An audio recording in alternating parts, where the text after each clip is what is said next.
Have you ever heard that to fly, you first have to learn how to fall? It sounds crazy, right? But I once saw something that made me believe it. A tiny baby bird was perched on the edge of its nest, trembling. Its mother wasn't coaxing it to flap its wings. Instead, she gently nudged it, and it tumbled out.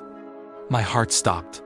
But as it fell, the little bird instinctively started flapping, clumsy at first, then with more confidence. It wasn't about a perfect first flight. It was about surviving the fall. The mother bird knew that the real lesson wasn't in soaring, but in the courage to let go and trust that you will figure it out on the way down. What a powerful lesson from nature.